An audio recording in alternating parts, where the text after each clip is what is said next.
And now, it's 10 a.m.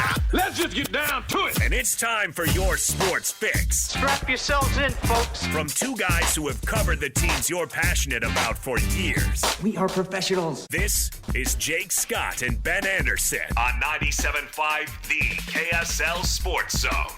Don't sound so disappointed, Christian.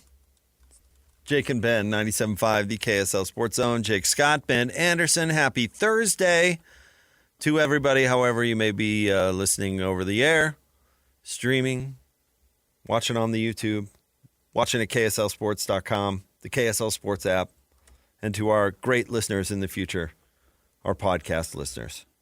How you doing over there, Ben? Doing well. How are you?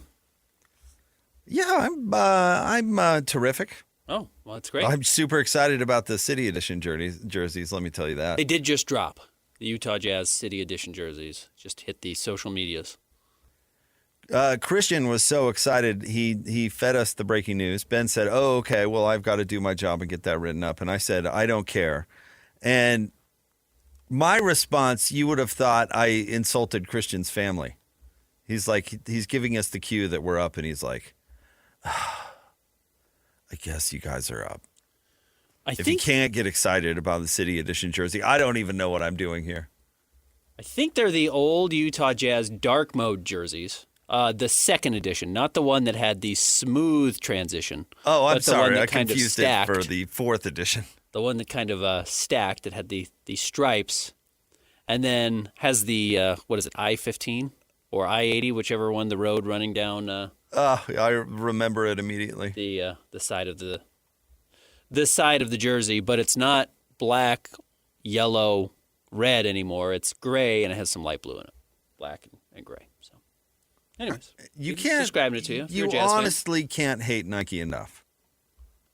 Okay. Ever since they got the NBA uniform contract, uniforms are just bananas. I honestly, and I know, Christian, I know this is old man shakes his fist at clouds. I don't care. I don't even know who's playing anymore. We're flipping around. What are you talking about? You don't know who's playing anymore. In the radio command center, we're flipping it around like, oh, let's stop on this. And it's like the Miami Heat playing in brown uniforms or something. And it's like, how do you even know what team you're watching? Yeah. That's my point. They have a lot of jerseys. But you know what? People buy a lot of jerseys. That's the thing. That's the point. Okay. So the Nike marketing guy loves it. Why do you? Why do I? Why does anybody? Because people buy a lot of jerseys. Fans love it. Yeah, fans do love new gear. It's a whole investment. It's a whole identity for fans, which is why we have this ability to do this radio show. And I'm not defending it necessarily. I'm just saying, if you're asking who's it for, it's for the fans who wait in line around the block to buy jerseys. People can't wait to get these things. So I'm with you. I don't buy jerseys. But A, it's because I cover the teams. And B, yeah, we're there all the time. It's we have a different relationship. But yeah, fans can't wait to get their hands on new sweatshirts, sweatpants, T-shirts, coats, jerseys most of all. They're everywhere. Yeah. Can I ask you this in all seriousness? Okay. Is that because of design or is that because of player/team? It's because you're told to want them. That's how advertising works. Because you're told that you need this to show that you're a fan. No, I see what you're saying, but I guess I'm getting at, like, do we need a new wacky design? Or do we just need a new player's name on the back? We probably don't need anything. We need food, water, and shelter. Or like a new sweatpant or something. Do we have to change the color scheme, I guess is my point? I don't know. Do people need to go to Disney World every year? Do people need to, go back to whatever their favorite movie is every winter? No, I'm trying to ask you an honest question. Like, I don't, we give the City Edition credit for selling uniforms, where I think we should just give the team and the player's name on the back credit. And do we have to get down the cause and effect kind of lane? Yeah, I guess is what I'm getting at. Once you have one, you don't need to buy another. But if there are 3 different editions, then you buy 3 different editions. Yeah, I remember why Larry changed it to the Mountain in the first place back in the day. I got it. This isn't my first rodeo. I understand. You're acting like you don't understand. I don't like the side effect, and I don't think the new color scheme is the result for the merchandise gear sales. Does that make sense? I think those merchandise sales could come regardless, and we don't have to get crazy with the dang color scheme. So you just want everything to be purple or white or... Yeah, or and then come up with other things to sell or other things to market or whatever. Or even different patterns on the jerseys. I just don't want to like tune into the Pistons wearing orange. I don't think that's necessary, but people go, oh, well, those orange uniforms sold like crazy. And does that have to do with the brilliant marketing guy who said, let's put the Pistons in orange? Or does that have to do with the fact that Pistons fans want to buy Pistons stuff? I think it's because Pistons fans want to buy Pistons stuff. Yeah. So let's stop with the orange. That's the only point I'm making. Okay. Do you think the Jazz have violated their colors with this black and light blue? Listen, baby blue, whatever they call it? The Jazz violated their colors decades ago. Like that genie came out of the bottle a long time ago. So, I don't know.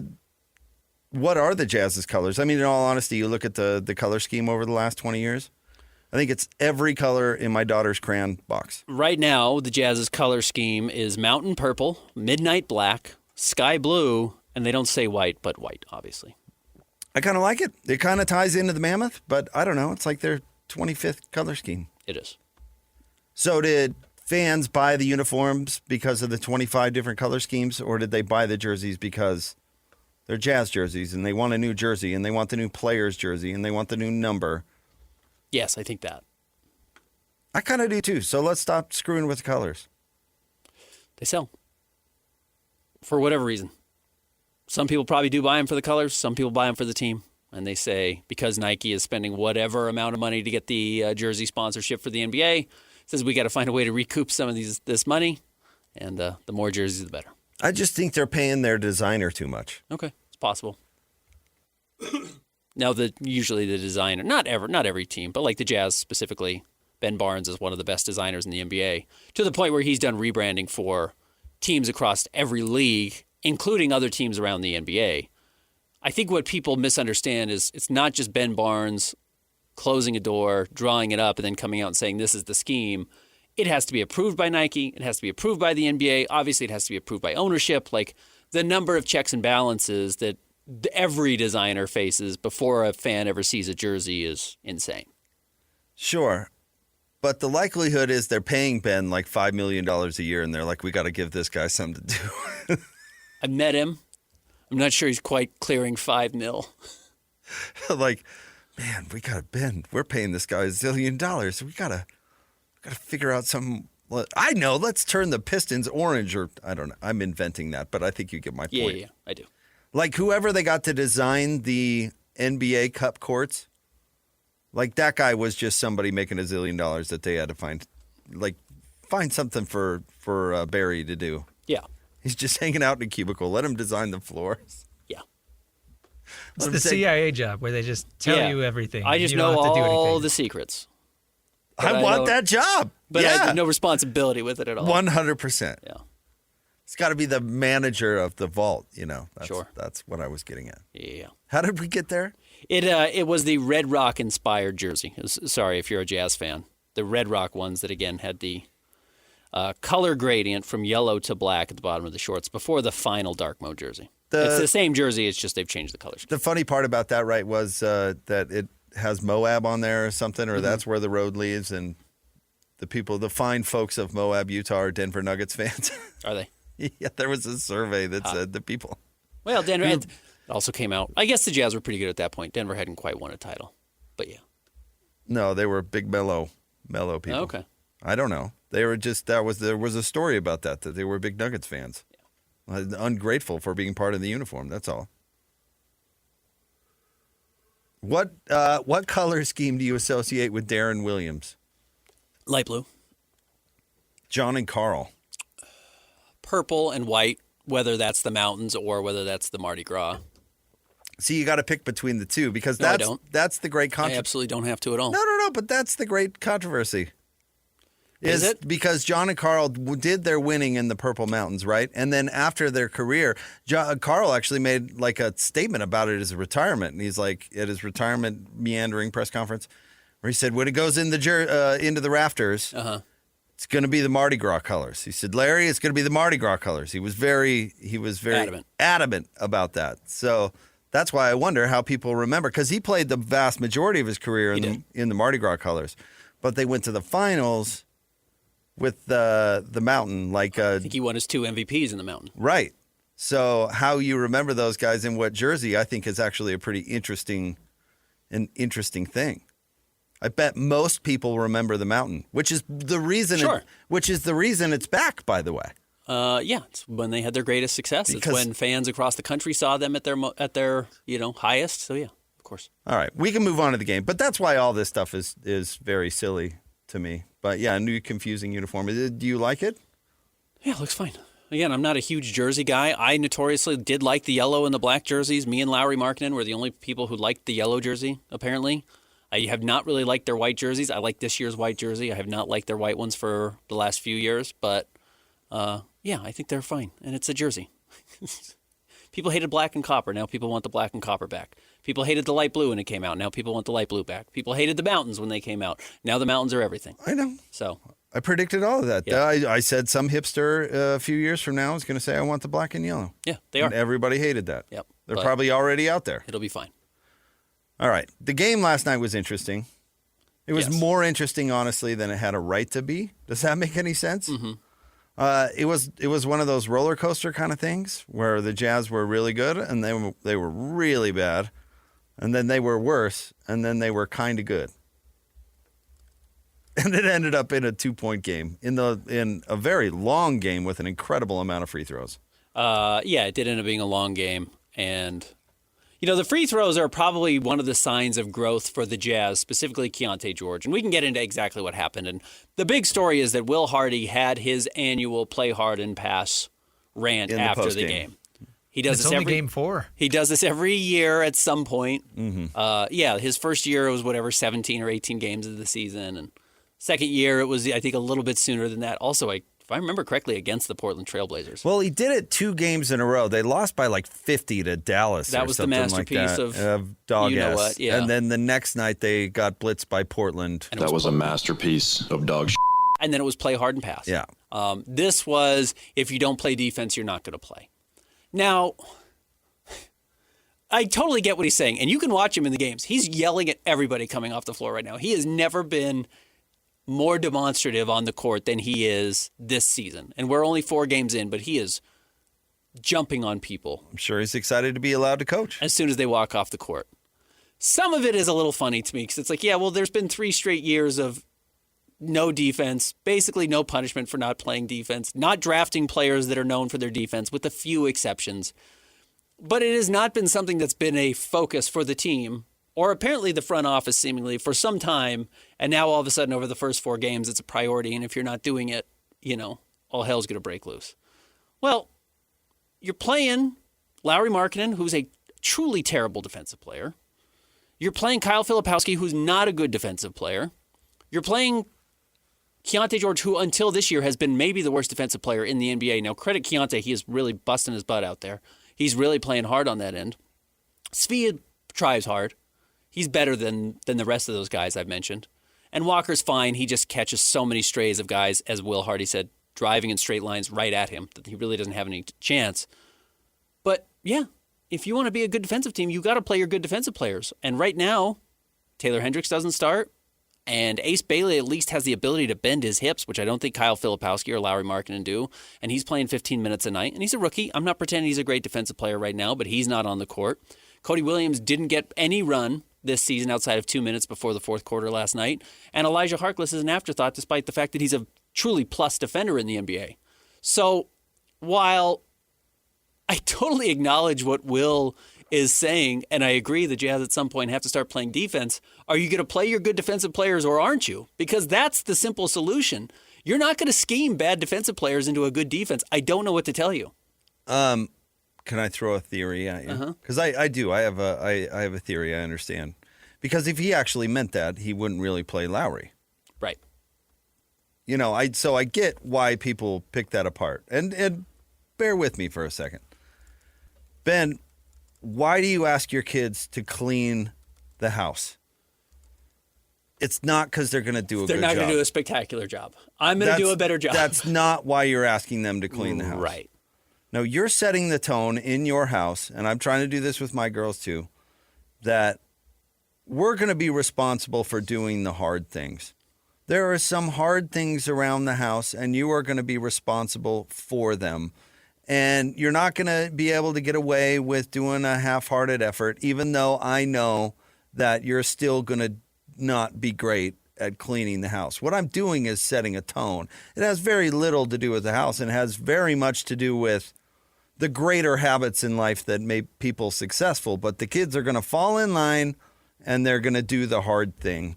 And I think when he says that, I think that's what he's doing, is setting the tone, especially now. Like, I'm going to take my team back, and you're going to do what I'm going to say, and I'm going to tell you to do some things that you don't want to do, and there's some hard things, but if you don't do them, you're not going to play. And I think that's more what it's about than, well, Elijah Harkless is the best defender on the team, but he can't do anything else, but I'm going to play Elijah Harkless. Because when pressed on it last night of who's not going to play, Yeah. Will said, well, I'm going to go back and watch the film. Hey, but that's not what Cody's he's doing. not starting the next game. No. Elijah Harkless is not starting the next game. No, I think he's telling them they have to clean. I think you're right. And yes, I do the same thing. Right. You're going to lose this X, Y, or Z if you don't clean. For the Jazz, you're going to lose playing time if you don't clean. Now, do I ever actually take the iPad away or a PlayStation away or a bike away? No. Maybe if it gets extreme. Sure. You know. But it's for 5 minutes and then it goes right back. But what you're doing, I think, is setting the tone. And you don't necessarily expect Luka to polish the baseboards. Yeah. Like, it's not going to be done well. You know you're going to go in there and spot 5 or 6 different things. And you're like, well, that doesn't go there and that doesn't go there. And then you have to hold her hand to get through the rest of it or whatever. But what she's going to do is do it. Or she is going to lose the iPad. Yeah, right. Or you are going to lose playing time. And maybe you give, I'm sorry, I'm picking on your poor daughter. Maybe you give her more latitude or less latitude. Maybe you're in a bad mood and that iPad gets like one, I'm going to check there once. And if it's not clean, but whatever, she knows that that's the tone. Like, it's got to be done. Correct. So that was the Or you're out of the family. That was the big storyline. She knows it. That was the big storyline coming out of the game. I do think the other storyline, and maybe the best line outside of, Cody Williams. And Cody Williams played hard. Again, it's why I haven't sold our Cody Williams stock. The fact that he wants to go out there and play defense is fine. He still picked up 5 fouls in 11 minutes. Like, it was rough still. But he is long. If you're only going to play 11 minutes, I'm fine with you getting 5 fouls. Yeah, go after to be it. honest Change with you, the tone. Go get it. Yeah. And he was thrown in ice cold against a team in Portland that had 36 minutes basically to warm up on an open basket. So he had a very tough draw there. I'm not pretending he's going to suddenly surge into the lineup and make a difference for the Jazz defensively. I actually think one of the big reasons why the Jazz were able to mount a comeback from down 19 going into the fourth quarter and cut it to 1 with whatever it was, 8 seconds left, was that Keontae George has figured out how to not have his bad games turn into unmitigated disasters. And last night it could have been because he was 3 of 10 for 16 points and 5 assists and 4 turnovers. Now, he still finished with 6 turnovers, which is far too many. But he scored 13 points in the fourth quarter without saying, you know what, my best thing I can do is shoot this team back into the game. And that's what he used to do. He said, pull up three, coming off a screen, in transition. I think if I get hot, I can get us back into it. He said, I'm going to get downhill and I'm going to go to the free throw line. And he went 15 times last night and made all 15 of them. And had an impact. And had a real impact. Yeah. Plus, he's much better defensively than he used to be. So he can, when the guys around him are playing defense, not be the person they start targeting every time up the floor. That's as good a sign of growth as anything he has shown so far this season. Yes, his 2010 games are great, and he basically had another one last night, 29 points and 8 assists. And the 6 turnovers are far too many, but not turning a bad night into a disaster is a real sign of growth and maturity from a point guard, especially when it had not been particularly good for 36 minutes. And he salvages it by doing hard work, not just by making shots in the fourth quarter. Yeah, I couldn't agree more. In fact, at times this game, the whole team was disastrous. And to not go away, I agree, says something. You know what really stood out to me, though, in the postgame, and this is not a hugely important thing and I don't want to be too mean with this take, but that this team is still quite young and quite dumb. And the reason I said that, or I say that, is because Will Hardy in the postgame has said, we told them they were going to straight drive us all night. We told them in the pregame We worked on it in shoot around or whatever. He's like, we told them they're going to straight drive us all night because all their stuff comes off that. And then he stands up in the post-game and he's like, they straight drove us all night long. Yep. And it's like, it's one thing to know what's coming, but then you got to stop it. You got to go out there and execute. And yes, Keontae has been much better on defense, but you got to stop that. Yeah, you do. And they at times didn't stop the ball. The young guys are a little lost. I don't mean to pick on Ace Bailey, but he's a little lost. Of course, yeah. I mean, there's still the component of they got to catch up mentally. They got to learn this thing because that cost them last night. Oh, Walt Clayton didn't know if they were switching or not switching and ends up double teaming. Maybe it was Avdia. I can't remember who it was. And they kick it over to Jeremy Grant for a wide open three, and Will Hardy jumped all over him. Bryce Sensabaugh, and I wonder if this is a scheme thing. I kind of think the rule is you have to have a foot in the paint if you're on the weak side of the floor. So the ball is on the strong side. Wherever the ball is, that's the strong side. Weak side of the floor is the other side. Whoever is defending the corner has to have their foot in the paint to make sure the Jazz don't give up open baskets. And by the time they swing it to the far corner on the weak side, nobody can close out there. And they keep hitting these corner threes and getting open threes, and the Jazz players are getting barked at. I wonder if, A, they're either not responding quick enough, or if they're just in too far helping. Like maybe you just can't have a foot in the paint. If you can't get to the three-point line from there because of your physical attributes or lack thereof, you got to be out farther so you can defend the three. Like that might be a scheme problem. You might have to re-examine that. And one of the things that Quinn Snyder did really well, and I'm not comparing Quinn to Will Hardy, but one of the things that Quinn was notorious for was like literally stopping practices and yelling at guys when they were 8 inches off of where they were supposed to be on the court, a foot off the court, off of their spot they were supposed to be in. Because if you're not in that spot, the defense doesn't work because that's how tight the closeouts are, or the help defense has to be in the NBA. And at those points, largely because of Rudy Gobert, but the Jazz did have one of the 5 best defenses in the NBA consistently. So it's that type of attention to detail that has to be there, and that has to come from the players, and it probably has to come from the coaching staff too. Yeah, Rick Majerus was notoriously that way too when it came to things like being precise. I understand the value there. Do you know off the top of your head how the Hawks have started out this year? 3-2. 2-3. 2-3. Predictably. Yeah. A little clunky getting started. A little mediocre. Trae Young's hurt now, so maybe they'll get better. Maybe they'll improve. So can't build a defense with Trae Young. It's a little bit the Larry Markkinen thing. It's a hard guy to have on the floor for 35 minutes if they're not going to be good defensive players. Yeah, Lowry's at least sizable where you can stick him somewhere. But if Denny Avdia is going to drive right past him every single time he touches the ball, who cares if it's Trae Young or if it's Larry Markkinen? Who cares? I got you. That's a little bit of a mismatch, but yeah, at least give me the guy with length, the 6'1" guy who can't stand in front of anybody. It's not great. No. But anyway, yeah, I don't, Quinn Snyder can make him stand, Trae Young stand in the he can be in the perfect spot on the floor. And it's not going to make one lick of difference. If I can shoot over him, it's going to be a problem. And yeah, the Jazz defense worked. It did on paper, but it also failed them at the most crucial times because it was so unique. Yeah, one-dimensional. I remember when Mike Conley just lost patience with taking the blame. He's like, we're getting beat on purpose. Yeah. They tell us everybody to Rudy. To get beat. Yeah. Get off my back about getting beat. That's the idea. Yeah. All right. Top 3 stories of the day at KSLSports.com. Coming up next, it's Jake and Ben, 97.5, the KSL Sports Zone. It's time to break down the biggest stories of the day.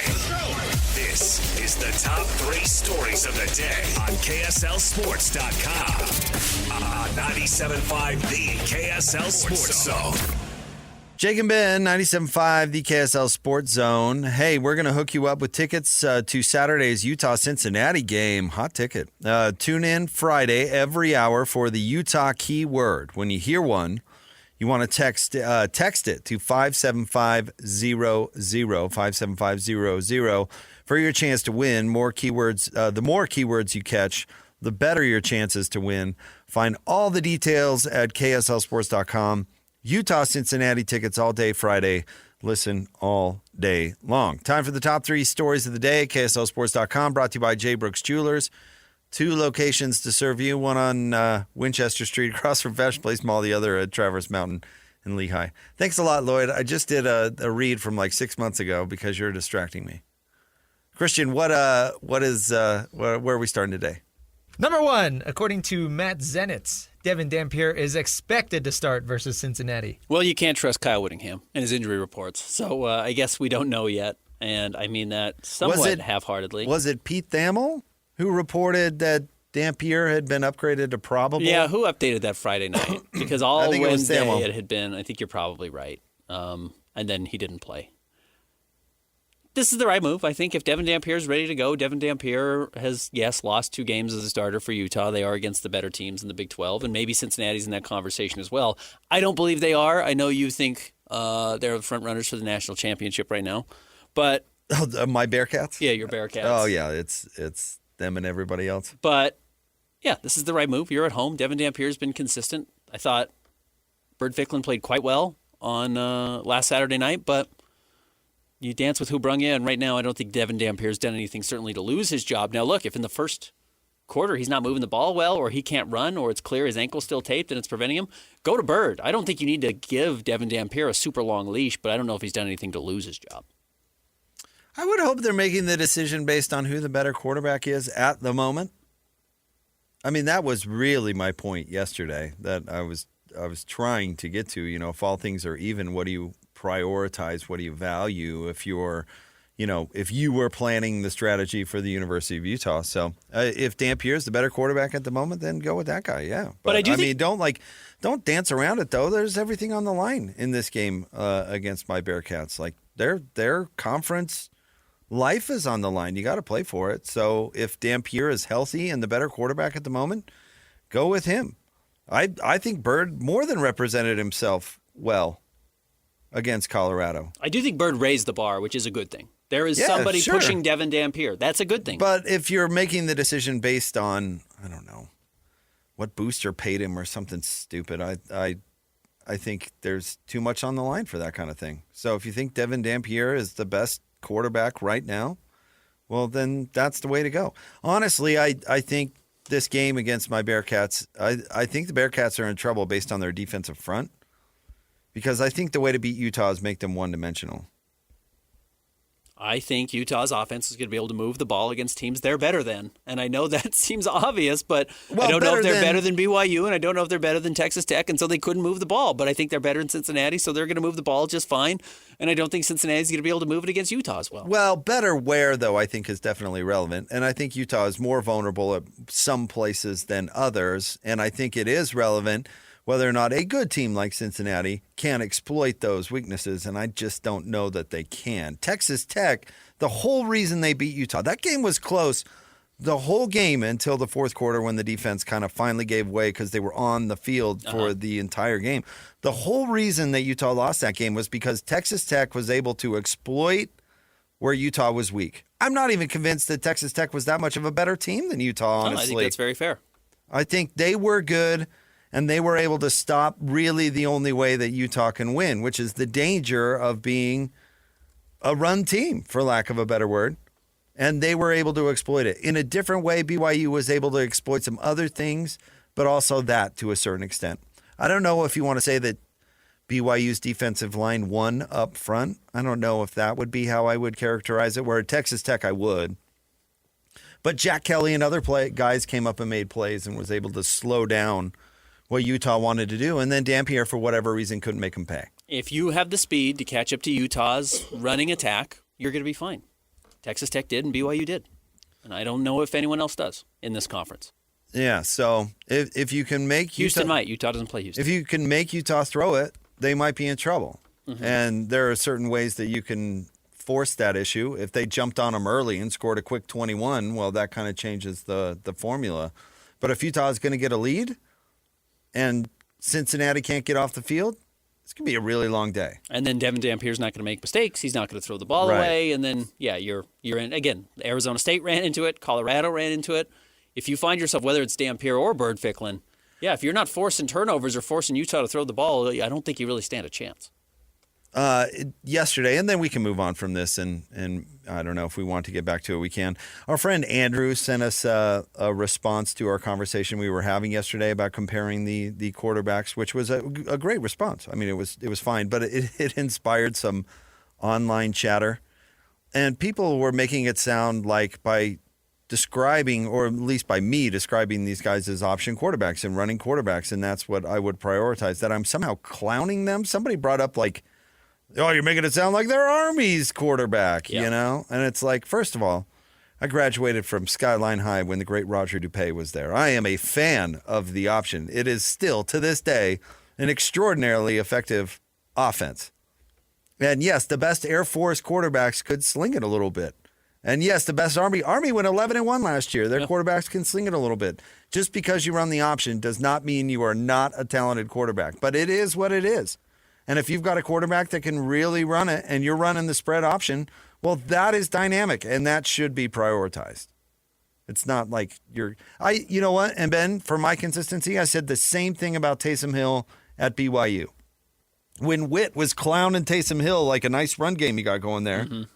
Yeah, it was a run offense. It was a go fast, go hard with a dang missile at quarterback and a guy who's still in the NFL at running back. You're darn right it was a running offense. You know, that wasn't an insult. Is Jamal Williams still in the NFL? Didn't he catch on somewhere? Like Miami or something? Oh, he's a free agent? All right. Anyway, that was a long time ago, and he was in the NFL until very recently. Yeah, he was. All right, what's next? Number 2, in case you missed it, the Jazz dropped a close one last night at the Trailblazers. When it's all going good and all the shots are going in, it's easy to act a certain way. But when you face some adversity, when it's going to be really hard and you have to dig in to get it done, I think it reveals who the kind of the vicious competitors are. And we need more of those. I don't expect every possession to be perfect, but we will continue to demand competitiveness and executing very basic things defensively. And if you don't do it, you can't play. I'm very curious what this road trip looks like for the Utah Jazz. 5 games beginning tomorrow night, Halloween, at the Phoenix Suns. Jazz just beat Phoenix in overtime. I would imagine Phoenix will come back looking for revenge, though Phoenix is just not that good, especially when Dylan Brooks and Jalen Green aren't playing, and they haven't yet. At least they didn't in this last game. I mean last night against the Memphis Grizzlies. Then the Jazz are at Charlotte, who's playing better than maybe some people had expected. At Boston, who just beat the Cavaliers. At Detroit, who's very tough. And then at Minnesota, who probably is going to be without Anthony Edwards at that point. In fact, you're playing back-to-back games, but they're clearly still better than the Jazz. You go winless on this trip, and all of a sudden you're 2-7 on the season. It really does start to change the goodwill that happened when they were 2-1 to open the year. Well, yeah, I mean, it's coming at some point. Yeah, and I do think it's coming. I never really believed that the Jazz were going to be competing for 35 wins this year, and I suspect, maybe they go 3-2 on this trip or 2-3 on this trip, and the wins are there. Phoenix, Charlotte, Minnesota without Anthony Edwards, those are vulnerable teams. Honestly, I think it's probably more likely they go 0-5 than going 3-2. Okay, but I mean, good team, bad team, you're going to have 0-5 and 3-2. I guess is my point. I mean, like we say, like impending doom, like everything ends. Like, what are we pretending that they are now? Then, 0-5 is more likely than 3-2. Okay, well, what do we think this team is? They're not going 5-0. No, they're not the '96 Bulls. But what are we expecting? What is coming to an end? That they played competitive games? I don't expect that to come to an end. They're 2-2. Both games. Well, last night less so, but certainly the game against Sacramento, they lost it. They lost that game. They did. They blew it. Right. So, I mean, this is just not going to be. I never at one point after game 1 or after game 3, I never at one point thought they were anything different than what I thought originally. And that is a team that is capable, in my opinion, of winning 35 games. I'm not going to predict that. But if things broke their way and they actually tried throughout the season, they could get to 35, sure. But this road trip isn't going to sway my opinion one way or another. I'm not so sure I agree with that. I don't know if even if the Jazz try, they get to 35 wins. I don't think the defense is there. And when you can't defend, I don't know if you can get that many wins quite in this NBA. Can they win 10 games on the road? All year? Maybe. Tough. Honestly, it's tough. We'll see. That's what this road trip will tell us. That's why I am curious about this. But you do have to beat teams like the Phoenix Suns. You have to beat teams like the Sacramento Kings. You have to beat teams like the Charlotte Hornets. If you're going to get 10 wins on the road, because you're not picking up a win at San Antonio this year. You're not picking up a win most likely at Orlando or at Miami, which you won both of last season. Maybe Orlando's 1-5 or 1-4 on the season. You wouldn't have predicted it last year No, either. you wouldn't have. Is my point. You wouldn't have. All right, what's next?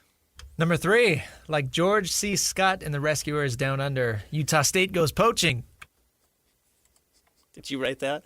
I don't think Christian knows who George C. Scott is. Christian? No. Do not know who George C. Scott is. Have you ever seen the movie Patton? No. Have you ever seen The Exorcist 3? Yes. Have you? The one in the hospital with the I nurse? think so, yeah. He's the cop in it. He was also the voice investigator. of the poacher in The Rescuers Down Under. Have you seen that? I've seen the first. Is that a sequel to the It first is. Rescuers? It I've happens, seen the first one. It happens in Australia. Utah State has announced the hiring of current Weber State president Brad Mortensen as their new president. George C. Scott also played Ebenezer Scrooge. Not to be confused with Lee J. Cobb, who I prefer of the two, but also in The Exorcist. Okay, yeah, good. Go internal. That's fine. I think Internal. Well, go in-state. Internal. Weber State's like, hey, Ben, we're not your internal anything. Go in-state. Go in-state. And I think that's fine. They did go out of state for an athletic director, though the athletic director has ties to the area and certainly understands the culture. Going for a president, I think it makes sense.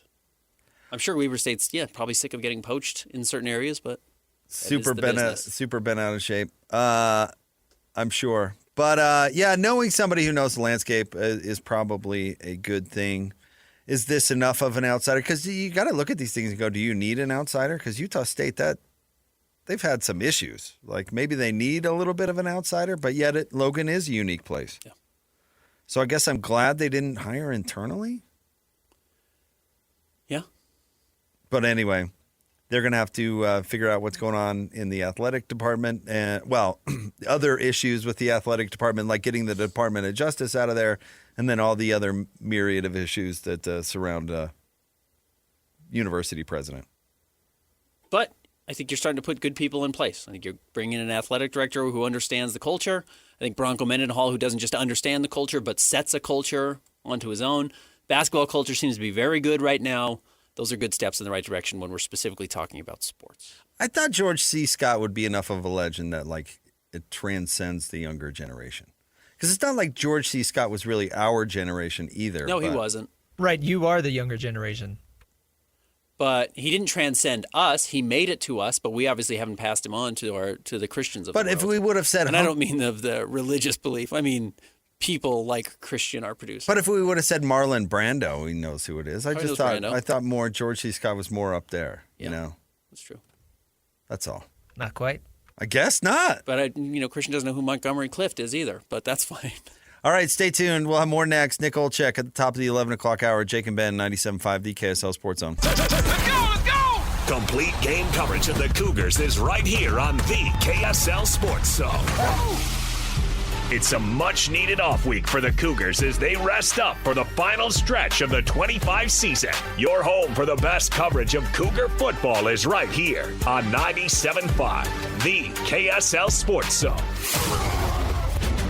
You're listening to Jake Scott and Ben Anderson on 97.5, the KSL Sports Zone.